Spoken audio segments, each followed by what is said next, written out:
What's up, guys? My name is Ryan Shirley, and I spent the last 3 years exploring the beautiful continent of Europe, and I want to show you my favorite places.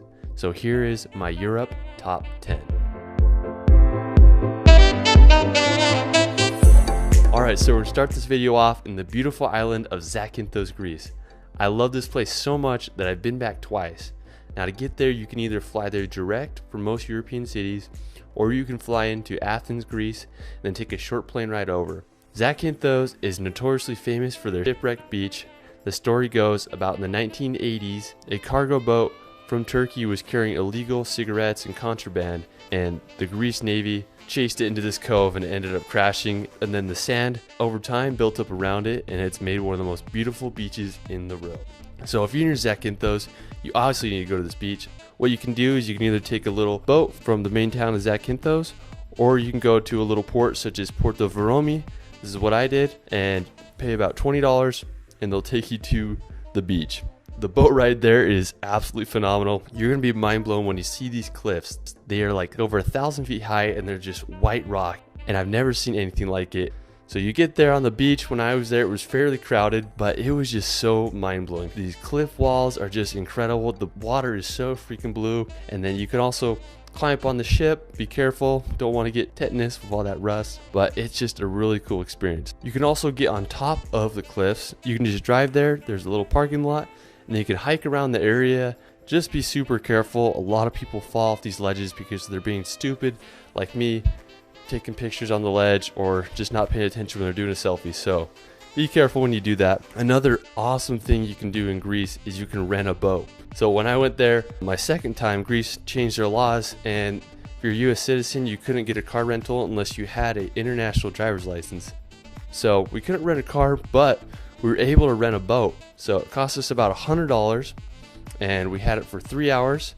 So me and my buddy George, we'd never driven a boat before. We got this boat and we went out to this island called Marthonisi, and it was just absolutely gorgeous. The water is so blue and it's just so vibrant. We found a little beach where we were able to dock the boat, hang out for a bit. After we hung out around the island, we went around the coast. We found this really secluded cove with 1,000-foot walls, and we were able to just fly the drones around there. I sadly crashed my drone there, fell in the water, but we're able to jump around, swim in the water, and have a good time. Make sure you visit Zakynthos if you're going to Greece or Europe. I promise you won't regret it. In my opinion, it's the greatest island in Greece. Alright, so now we're going to head over to the mountains of northern Italy, to the Dolomites. Now to get there, you can fly into either Milan or Venice and make the 4-hour drive to the beautiful mountain range. One of my favorite places to go is the mountain called Seseda. It's just this jagged rock, and then it has these just like beautiful green grass, and you can just run around the whole area, explore and have a good time. Another one of my favorite places is Lago di Braies. It's one of the most famous lakes on social media. You can also jump in the lake if you're feeling it. It's just really beautiful. Another place that I definitely recommend is Tre Cime di Lavaredo. When I went there, I spent about 4 days there because there's so much to do. They have the infamous Tre Cime di Lavaredo rocks. It's one of the most famous rock formations in Europe. There's also a million hikes around the area that are just going to blow your mind. Dolomites are one of my favorite places in the world. You have to go there. It is one of the coolest places ever. Alright, so after the Dolomites, we're going to head over to Spain to visit one of my favorite islands, the island of Mallorca. What's awesome about Mallorca is it's so big of an island. There's so much to do. One of my favorite places is this place called Cala Varquez. If you love cliff jumping and swimming, this is heaven. The water here is so blue and so clear. Like when you think of the Mediterranean, this is it. It is just absolutely mind-blowing. It is a cliff jumpers and swimmers paradise. There's so many places to jump and to swim around. I did one of my most crazy cliff jumps ever off this arch. It was about 60 feet and it was absolutely terrifying, but I sent it and I got some awesome footage of it. Obviously, if you're in cliff jumping, be smart, check the depth of the water, and make sure you know what you're doing. Another really awesome place to visit on the west side of the island to Sa Calobra. The road to Sa Calobra is one of the windiest and most famous roads in the world. It's been featured in a lot of car commercials. You'll come down and you come down to Sa Calobra, and it's just this beautiful cove with sailboats. I found a really cool rock and I was able to swim around there. Also got some beautiful drone shots, and it's a great place to watch the sunset. So after Mallorca, we're going to head over to the Arctic Circle in northern Norway. So to get here, you can fly into an airport such as Tromsø or Narvik. So I went here in September. I was able to visit one of the coolest soccer fields in the world. It's in a town called Henningsvær, and it's a soccer field on an island. And when I went there, I was surprised there was nobody there. Sadly, me and my friend George, we didn't have a soccer ball, so we just ran around, got some really cool drone shots, and had a good time. Another really beautiful place to go is Kavalika Beach. It is one of the prettiest beaches I've ever been. The water is blue like the Caribbean. It is as green as Hawaii. And then the surrounding mountains makes you feel like you're in Switzerland. I couldn't believe the colors. The sunset was absolutely astounding. Another really cool place is Rain. It's one of the coolest little towns surrounded by these beautiful sea mountains. It's a little fishing village and they have these beautiful red houses. So make sure you go there. If you go up north, you could head to the beautiful island of Senja to see one of the most unique rock formations in the world. If you go past September, you may get lucky and be able to see the northern lights.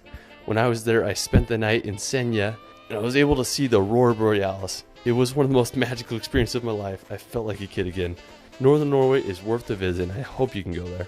Alright, so after Norway, we're going to head back down south to Austria to visit the beautiful Austrian Alps. You can fly into Vienna or you can fly into Salzburg, make the drive over. One of the pretty locations in Austria is the town of Hallstatt. It's famous for this just beautiful village on this beautiful lake surrounded by these massive mountains. You can also head over to the Grossglockner Pass. It's one of the highest roads in Europe and you'll be able to see the highest mountain in Austria. It's about 3,900 meters high. Freaking gorgeous.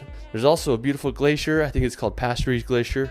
It's in the Grossglockner National Park and it's just freaking beautiful. One thing I loved about Austria is they had so many beautiful churches and castles. I don't think I've seen more churches anywhere and they were just so scenic and so beautiful. So after Austria, we're going to head back to Greece to visit the magical town of Meteora. Now to get to Meteora, what I did is I flew into Athens and then I got a rental car and I did the 4-hour drive. What Meteora is famous for is their monasteries that are built upon these rocks. Like these monasteries are hundreds of years old. When you see them, you wonder how the heck people built them. You can go in them, I think it costs like €1 or €2 to go inside of them. Me and my brother, we woke up for sunrise. We got some really cool misty and cloudy conditions and we were able to get some beautiful shots of the area. It's just a really beautiful place. Definitely recommend visiting Meteora. Alright, so now we're going to head over to Scotland to visit the Isle of Skye. You can fly into Edinburgh and then you get a car and drive about 5 hours and get to the Isle of Skye. It is one of the greenest places I've ever been. Feels like you're on just a massive golf course because it's just this green grass. One of my favorite places in the Isle of Skye is the Old Manastor. It's one of the coolest rock formations I've ever seen. It's a short hike. It's honestly just a magical place. When I was there, there was like crows flying around and I felt like I was in a fairy tale. You can also visit the Corrang, which is the beautiful little mountains. You can visit Meout Falls, which is this waterfall that falls off in the ocean.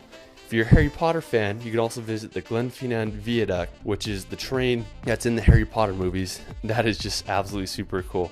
So after Scotland, we're going to head to one of the most unique places on the planet, to Iceland. So to get to Iceland, you can fly into Reykjavik. Plane tickets are actually not too expensive to fly there, especially if you're flying out of Europe. Me and my brother flew in there in November and we only had 2 days there. So what we did is we got our rental car and we drove 2 hours south to visit the infamous Skogafoss waterfall. It's one of the most famous waterfalls in Iceland. It's just absolutely breathtaking. And then we headed over to the Regisfjara beach. I like to call it Black Rock Beach because what it is just these beautiful black rocks. They have these rock sea stacks in the ocean and it really just adds to the epicness of a location. We were able to get some beautiful footage with the drone and try not to freeze our butts off. Definitely there's a whole lot more to explore in the country. I need to go back and explore more. Iceland is one of those places that you should definitely see at least once in your life. After Iceland, we're going to head over to one of my favorite countries in the world. We're going to head over to Viversaska. It's located in southern Switzerland near the border of Italy. And it has one of my favorite cliff jumping spots in the world.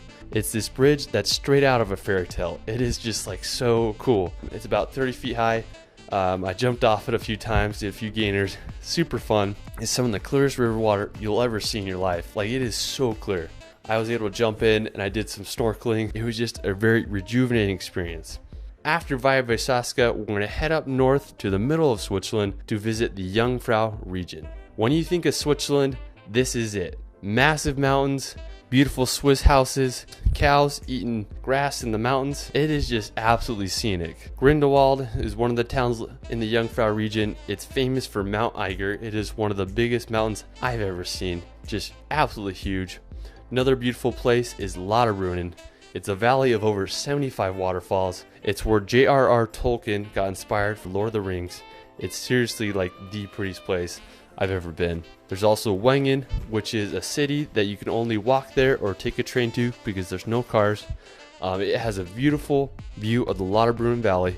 And then there's Jungfraujoch, which is the top of Europe.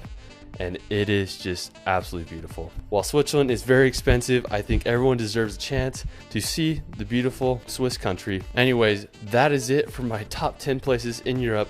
Hope you enjoyed it. It's Ryan, and we will see you later.